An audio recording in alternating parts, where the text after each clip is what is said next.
Good morning sa ating lahat mga ka-riders. Today is October 2, 2024.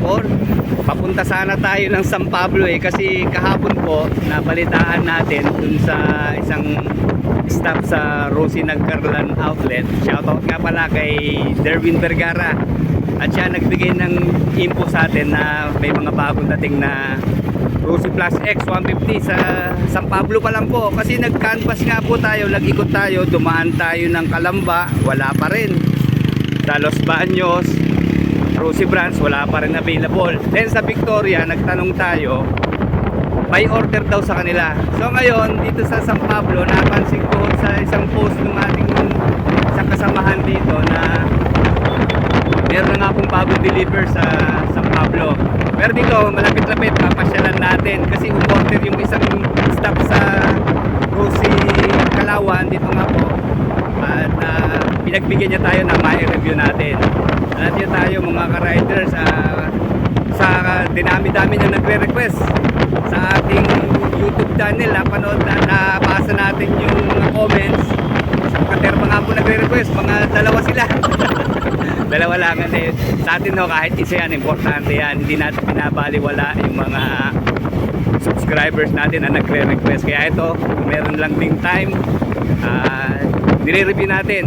Tayo mapunta pa sa trabaho pero ito, inagahan natin ang kilos para nga po mapasyalan itong Rosie Calauan branch. Okay, malapit-lapit na tayo.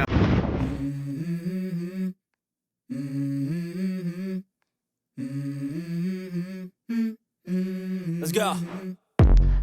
I wake up to a little bit of drool on my pillow, feel like it's gonna be a bad day. Yeah, I'm tired of shit, and the coffee ain't hit yet, damn, ain't that great. I don't wanna go to work, cause my boss is a jerk, and I'm not even that paid. I need a change in my life, cause I don't feel alive, and there's nothing that makes me happy. Hold my beer for a minute, I'm about to quit my job, cash in for a ticket. I'm going on a trip, and I don't plan to visit. I'm gonna stay there till I feel like I'm winning, and this is just the beginning. I need a big change, help me feel like living. I need a big swing, home runs I'm hitting, and I'll never look back, moving on till I get it all. And we all got dreams, we all want things, but what you gonna do for it? How you gonna move for it? What you gonna be? And do you believe you can do anything? But what you gonna do for it? How you gonna move for it? What you gonna be?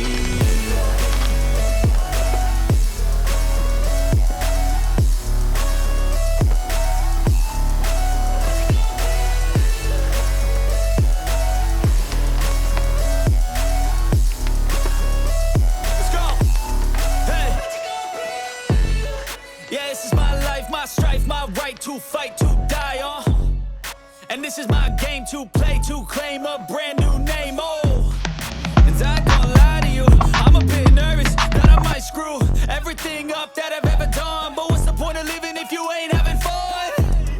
I guess I'll try this, try that, might miss, gotta find what I'm good at. Okay, nakarating na tayo dito mga ka-riders sa Rosie Calauan branch. At eto na yung inyong request, si Rosie Plus 150X. Grabe. Nga pala, nandito yung may-ari, yung nakabili, si Jason Paloma. Good morning sir ha. Mekaniko po siya dito sa Calauan branch ng Rosie. Okay, mamaya babalikan kita sir ha. Okay, ano bang napansin natin dito sa Rosie Plus 150X? Almost wala naman siyang binago dun sa design ng kanyang bearings dun sa nauna nating na-review, dun po sa Rosie Plus 150i at saka dun sa carb type. Pero sa specifications malaki ang improvement na ginawa ng Rosie dito sa 150X. Pero bago tayo pumunta sa kanyang specifications, grabe, na-attract po talaga ako sa kanyang kulay. At ang ganda po talaga ng forma niya ngayon. Available po siya sa 4 na kulay. Ito nga po yung cyan blue. Meron din po siyang red, and then black, at saka white. By the way, kung gusto niyo maka-avail ng gantong motorsiklo dito sa Rosie, by order po siya. Kasi ang meron pa lang po nito, kung di ako nagkakamali, ay sa San Pablo. Then sa Santo Tomas, Batangas po nanggagaling yung mga unit. Sa Santa Cruz nga po, wala pa rin siyang available. Okay, unahin natin yung kanyang pintura, syempre. Grabe, napaka-premium po talaga. And then sa kanyang decals, ayan. Ito lang sana inipinakulay nitong yellow. Mas maganda kung ginawa na itong kulay white. Pero syempre, yan po ang trademark ng Rosie, yung kulay yellow. And then ito yung kanyang mga specification nakalagay na po dito sa kanyang side profile. Ito dito po FI na rin siya. So, yun nga ho, may bali tatlong version po ito eh. Yung una, yung carb type, o nauna pa yung FI version, and then nagkaroon ng carb, and then ito nga po yung naka water cooled at 4 valve na siya. Grabe, ayan po ang kanyang specifications. So, ang laki po talaga ng improvement. At hindi lang yun, pagdating sa kanyang gearbox, 6-speed na ang Rossi Plus 150X. So, parang ito na ang bagong humahamon sa hari ng underbone, di ba mga ka-riders? Pero siyempre, hindi pa natin alam kung talagang katapat ito. Siyempre, iba pa rin naman talaga ang Suzuki Raider. Pero pagdating sa presyo, wala nang tatalo kay Rossi. Mamaya alamin natin yung kanyang cash price. Okay, ayan, bukod po dito sa kanyang specs na nakalagay na dito sa kanyang side, ito nga pong water cooled 4 valve dual overhead cam, and then yung kanyang displacement na 150X, and then model name na Plus. Overall, ang ganda po ng design ng kanyang decals, at yung color combination na ginamit, panalo po talaga. And then dito sa likuran niya, okay, and dito yung kanyang displacement, maliit na sticker lang, 150X. And then dito sa ilalim, very premium na ang datingan kasi napaka-decente na yung kanyang mga sticker, di ba? O yung kanyang mga decals. Ayan, nandito naman yung specs niya na 6-speed. Okay, dito naman sa kanyang front fender, meron siyang tatak ng Rossi. Nasa inyo na kung gusto niyo alisin, pero sana wag muna dahil may warranty po yan. And then dito po yung kanyang emblem naman sa pinaka-dibdib na Rossi rin, siyempre. Kung titignan niyo po yung kabuuang dimension niya, para siyang shark, di ba? Yung shape. Pero ito po ay malaki ang wangis niya sa Honda Supra GTR 150. And then balita ko ho, almost the same sila ng engine ng GTR. Okay, sa lighting system, ganun pa rin po, hindi siya tinipid, full LED, lalo na dito sa headlight. And then ang angas din po ng kanyang turning signals na andito rin sa kanyang pinakadibdib. All LED rin po yan. And then dito naman po sa taillight, although maliit lang siya pero full LED, nakabukod po yung kanyang turning signals na flexible naman, at running light po ang kanyang mga ilaw. And then may additional na lamp para sa ating plate number. Ayan, LED rin po yan. And then pagdating po sa kanyang mga gulong, malaki po ang naging improvement. Mas maangas po yung bagong design niya kaysa dun sa unang version. And then kulay bronze na po ang kanyang mga mag wheels. And then malupit ang gulong po ang ginamit. Meron po siyang brand na Cordial. At meron pong sukat dito sa front tire na 90 by 80 by 17. And then tubeless na po siya. Okay, sa braking system, panalo rin po. Meron po siyang malapad na rotor disc dito sa front. And then, sana ginawa na tong ABS para talagang kompleto na, dahil ito po ay siguradong matulin. At para sa safeness natin, sana magkaroon sila ng ABS version. Malaking challenge po ito para sa Rossi. Ayan. And then, speed sensor lang po yung mga riders. Meron po siyang dual piston caliper. And then, telescopic fork na front suspension. 120 by 70 by 17 naman po ang size ng kanyang gulong dito sa rear. And then medyo maliit naman po yung kanyang single disc na rear brake na meron po kasamang single piston caliper.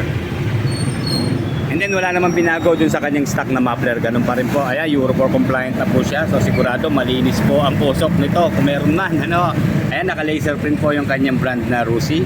And then meron siyang heat guard na metal. Yun nga lang po, medyo maiksi po. And then okay rin naman dahil yung kanyang tip fully protected din ng isang heat guard na meron po mga stainless na Allen bolt. And then napansin ko yung kanyang chain guard, hindi siya ordinary plastic lang, di ba? Meron din siya mga design na parang carbon na rin siya.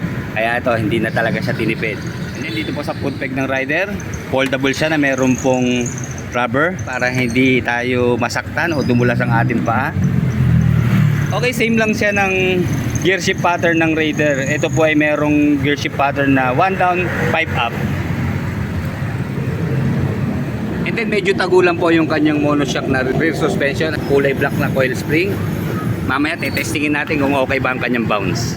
Grabe, ang angas po talaga ng kanyang paint job, oh. Hanggang dito po sa kanyang pinaka arm. Matte black ang kanyang kulay na very premium din ang datingan, hanggang sa kanyang mga fairings.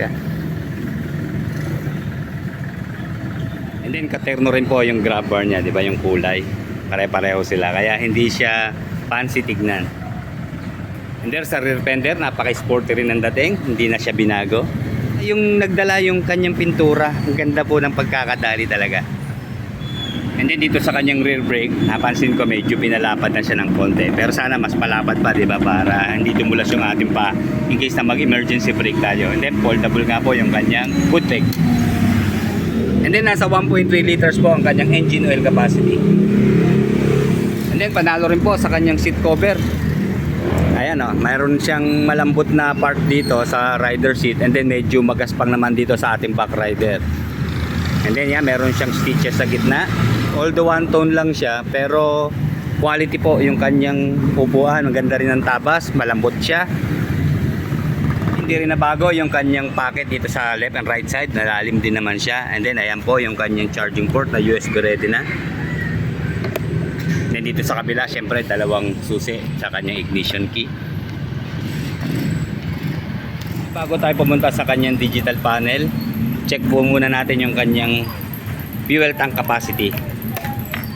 Okay, dito po sa Rossi Plus 150X, meron po siyang 5.3 liters na fuel tank capacity. Unlike po dun sa naunang version nito, yung pong 150i, nasa 5.5 liters po yun eh. Okay, meron naman po siyang fuel consumption na 45 to 50 kilometers per 1 liter. So not bad para sa isang 6-speed na 150cc na motorsiklo. By the way, hindi ko binago yung kanyang bukasan ng kanyang underseat. Ayan, dito na po rin sa ilalim ng taillight yung kanyang susian. Nga pala mga riders, meron po itong timbang sa kanyang dry weight na 118 kilos. So expect na natin mga 127 kilos po yan kapag full tank at meron po siyang langis. Okay, meron naman po siyang 145mm na ground clearance at 770mm naman po na kanyang seat height. Siguro maganda makita natin ang actual ano. Sige nga sir, Jason, susukatin natin ang height mo sir, 5'5". Okay, sige sir, sakyan mo nga yung inyong gwapong motorsiklo. Manang-mana sa amo, ayan. Okay, yan, merong hong height na 5'5" si Sir Jason. O, kita nyo naman po, hindi siya nakatiyad, oh. Kaya tamang-tama po ito, lalo na sa mga 5'6" above. Pero kahit siguro mga 5'4", okay lang. Ayan, 5'3", medyo tiyad na. And then sige nga sir, medyo i-turn radius natin. Ayan. Abot ba sa ating ano? Hindi naman, oh. Ayan. Basta galing lang natin mga riders, pag tayo magra-ride, huwag tayong kabuka, ano, nakatikit dapat sa bearings yung ating mga hita. Ayan, hindi po siya aabot, kahit meron siyang maliit na bar end, okay lang. Hindi sa kabila nga sir. Ayan. Okay, ayan, kabuang itsura po niya. Hindi siya mataas tignan. O ayan, tamang-tama lang talaga sa average Pinoy rider. Okay, sige sir, i-activate na natin. Meron po siyang combined analog and digital na instrument panel. Grabe, ang angas talaga. O ayan, kumpleto na, di ba? Dito po sa kanyang analog display na screen, ay nandito po yung kanyang RPM, ano sir? And then dito naman sa digital, meron po siyang speedometer, odometer, ayan sa baba, and then fuel gauge. And then dito sa gitna, ito ba yung voltmeter ba sir? Tama Yes, ba? opo. Ayan, may voltmeter na siya para ma-monitor nyo yung kanyang baterya. And then nandito po sa taas yung mga indicator niya. Sige sir, naka-neutral siya. Subukan nga natin yung turn signals yan. Ayan. Okay, ayan po ang kanyang turning signals. Sa kabila naman sir, kailangan ba i-start muna? Ayan. Gagana lang po yung kanyang headlight pag in-start na. Ayan, yung kanyang full LED. Sir, high beam, low beam na. Ayan. Diba, ang lakas. Sir, meron ba siyang passing light? Wala po. Ah, wala. Hazard, wala rin. Pinlasher mo sa kabila, mag-hazard. Ah, meron siyang hazard. Opo. Sige nga sir, paki-hazard nga. Ito po. Hazard po. Ayan. Okay, nandito po yung pinapaliwanag ni sir. Ayan. Ito po. Nasa kasama sa turning signals yung kanyang hazard. Ayan. So, press lang natin, mag-right turn. Opo. Ayan, ayan yung hazard. And then, sir, paki-ano nga, busina. Ah, solid. Malakas ang kanyang busina. Isa pa, isa pa. Okay. And then, check ko naman, sir, yung kanyang taillight. Paki-preno nga, sir. Or stoplight sa gitna. And then, ito yung kanyang taillight sa palibot po. And then, ayan po yan kanyang tunog na muffler. Medyo wala na siyang kalansing, oh. Ang macho na ng kanyang tunog. Sir, bumpa nga ng konti. Ah, diba? Solid na solid. Wala na tayong kayang i-modify dito. Wag na natin ano, para mas safe na rin tayo sa LTO. Wag na natin makalkal. Ayan. Ganda naman ng tunog niya, diba? Tahimik pero brusco. Sige nga, sir, sa pagpumpa. Ayos. Nga pala sir, sa top speed, na subukan na ba natin? Hindi ko pa po nakasagad kahapon po. Pero yung na-reach mo, mga ilan? Pumapalo po siya ng mga 110. 110, Opo. 110, okay. Pero paalala lang mga ka-riders ha, huwag tayo makipagsabayan sa Raider. Iba pa rin talaga ang Raider. At para safe na rin tayo. Nga pala sir, ang price niya, magkano sa ngayon ang cash price niya? Sa price po, sa cash price niya ay 75,000. Sarado 75. Opo, 75. Ay mga ka-riders, doon po sa FI version na isa, yung unang version po nito, nasa 73,500 pesos po ang cash nun. So, maliit lang ang dinagdag nila at ang laki naman ng in-upgrade. Kaya sulit na po tayo dito sa Rossi Plus 150X. Hindi sir, installment po siya kinuha. Opo. Magkano ang down sir? Sa customer price po, 4,000 ang down payment. Okay. Tapos sa 3 years po, 3,400. 3,400. Then may rebate pa siyang 300. So 3,100 lang. Opo. Sa 3 taon yun sir ano? Hindi sa 2 taon sir. Sa 2 years po ay 4,540 po. Okay, then sa 300. 1 year, nasa 7,955 naman po monthly. Okay, yan po ang update ng kanyang presyo dito sa Rossi Calauan Branch. Maraming salamat sa update sir ha.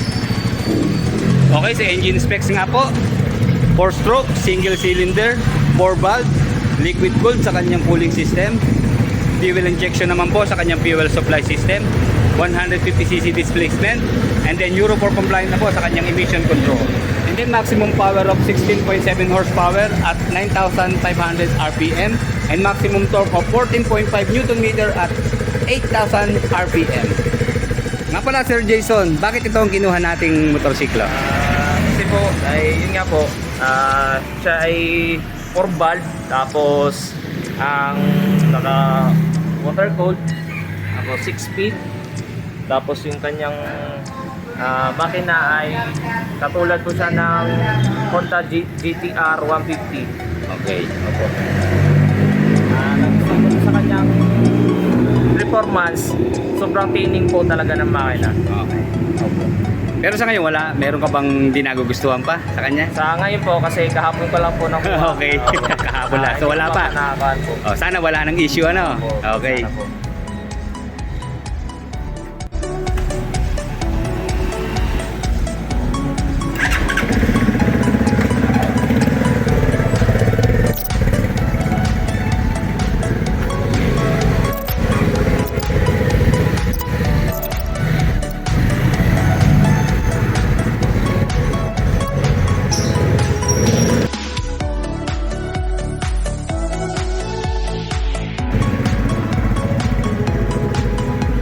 Okay, Sir Jason, maraming salamat ha.